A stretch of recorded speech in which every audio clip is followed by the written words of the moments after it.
Hello guys, Teacher Maicon here. Hoje no Educast nós vamos falar sobre o St. Patrick. Você já participou de algum St. Patrick's Day? Com certeza você já comemorou comigo na escola. Essa celebração acontece no dia 17 de março e é cada vez mais popular aqui no Brasil. Um dos motivos dessa popularização certamente é o intercâmbio de alunos, né? Porque muitos brasileiros vão para lá e voltam trazendo, né, essa tradição na mala. Então vamos conhecer um pouquinho mais sobre essa data cada vez mais importante? O principal feriado na Irlanda, gente, dia 17 de março é muito importante para os irlandeses e a sua rica cultura. Nessa data é comemorado o St. Patrick's Day, né, que é em homenagem ao padroeiro do país, né, gente, o Patrick. Ele é conhecido por ter levado a religião católica para o local. A data é uma das mais importantes do ano e se espalhou pelos descendentes irlandeses ao redor do mundo. Essa comemoração, né, é uma das festas da região e atrai, gente, anualmente milhares de turistas dispostos a entrar no espírito verde. Vou explicar um pouquinho depois sobre essa questão do verde, tá? Do green. Por trás de toda essa celebração, né, existe muita tradição e muita história.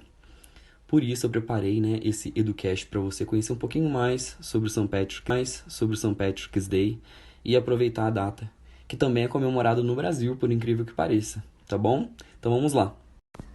Vamos começar primeiro falando, né, quem foi o São Patrício? São Patrício, gente, é a tradução aqui literal para o português, né, de São Patrick, tá? Existe muita história acerca, né, do St. Patrick. Ele nasceu, né, na Grã-Bretanha no final do século IV e até os 16 anos ele se considerava pagão. Nessa época, ele foi sequestrado e vendido como escravo para os irlandeses, né? Como eu já expliquei na aula para vocês, ele foi sequestrado por piratas, né? E acredita, né, que ele tenha falecido no dia 17 de março, de 461. Durante o tempo, né, que ele foi escravizado, que foi durante cerca de 6 anos, né, dos 16 aos 22 anos, ele começou a se voltar para Deus, né? De pagão, ele se tornou bem religioso, né? E após ele conseguir escapar dessa captura por 12 anos. Durante essa fase da vida, ele descobriu que a sua vocação, né, era converter os pagãos irlandeses para o cristianismo.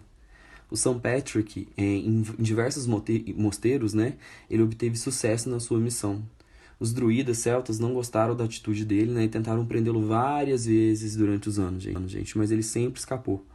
Depois de passar 30 anos, né, mais ou menos, sendo missionário na Irlanda, ele foi para Countdown e lá permaneceu até a sua morte. A imagem do Patrick, gente, não é valorizada apenas pelos detalhes históricos. Seu grande triunfo está em conseguir retornar ao país de origem depois do período de escravidão que ele passou, com o objetivo de transmitir a mensagem de Deus. O que se comemora, gente, no St. Patrick's Day, né? Para quem não está lembrado, para quem ainda não conhece, né, a história de St. Patrick, né, no dia 17 de março foi escolhido, né, o dia de St. Patrick, por ser a data da morte dele, né? Os irlandeses também aproveitam a ocasião para celebrar toda a cultura e a crendice local.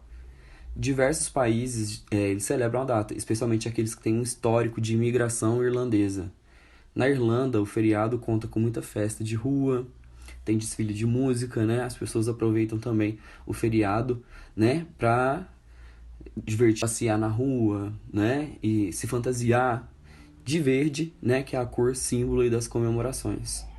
Alguns locais também que fazem festividades em outros países, como eu já citei para vocês durante as aulas, a gente pode pegar o exemplo aí dos Estados Unidos, do Canadá, Inglaterra, Alemanha. Aqui na América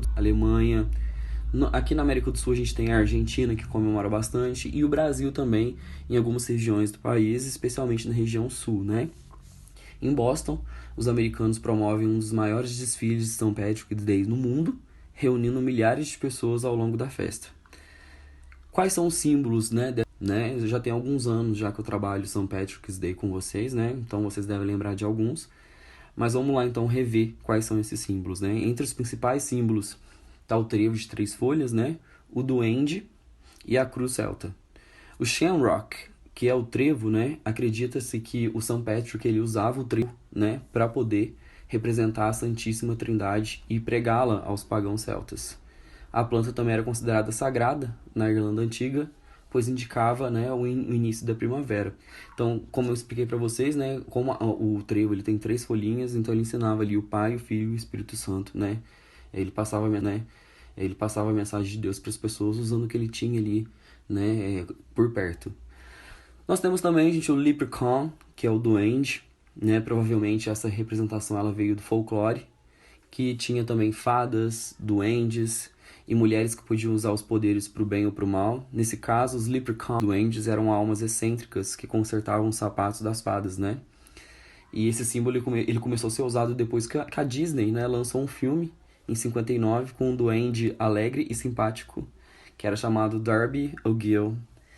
E o filme, né, chamava A Lenda dos Anões Mágicos. E nós temos a cruz celta também, que tem o objetivo aí de converter, né, irlandeses, celtas em cristãos. E acredita-se que, né, o São Patrick ele tenha unido a cruz cristã com a cruz solar. E aí ele criou, né, a cruz celta, que foi incorporada aí como um dos principais símbolos da festa, né? Vamos lá. Continuando aqui, nós temos também a questão da bandeira da Irlanda. Não sei se vocês já se perguntaram por que ela tem essa cor, né, essas cores.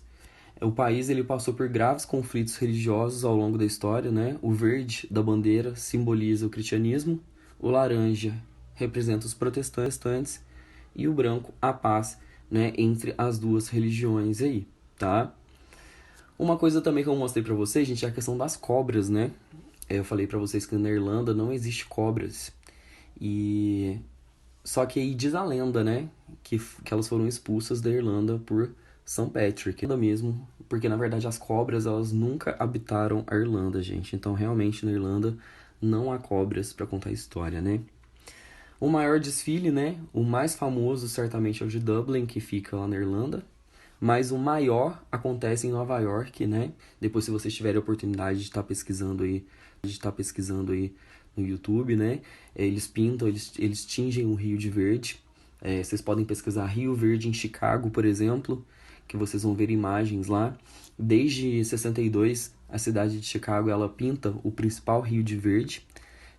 Só que não se preocupem, gente, não é um rio, não é uma tinta. E ela tem um efeito aí por cerca de 5 horas só. A fórmula é exclusiva, gente, então eles mantêm em segredo, eles não revelam como que eles pintam esse rio de verde sem poluir e sem ser tóxico, né? Então pintar esses lugares icônicos de verde se tornou aí uma tradição mundial. Inclusive aqui no Brasil, algumas vezes o próprio Cristo Redentor no Rio de Janeiro, ele já recebeu luzes verdes aí em comemoração, né, ao São Patrick, tá bom? Como São Patrick ele tem a ver com questão de sorte, né? É uma data muito comemorada e é muito bem vista, né? Pelos fiéis. E se vocês tiverem a oportunidade de estar assistindo, de estar pesquisando mais um pouquinho sobre São Patrick, eu acho que vai ser uma boa, né? Até para aumentar o repertório cultural de vocês aí com relação, né, à cultura da língua inglesa, tá bom? Tô ficando por aqui. Na verdade, eu quis trazer um pouquinho só para vocês sobre essa tradição, né? Muita coisa eu já falei durante as aulas. Outras também vocês podem pesquisar e trazer também, levar para aula, caso vocês achem interessante. E a gente troca uma ideia durante as próximas aulas, tá bom? Espero que vocês tenham gostado dessa curiosidade. E até a próxima.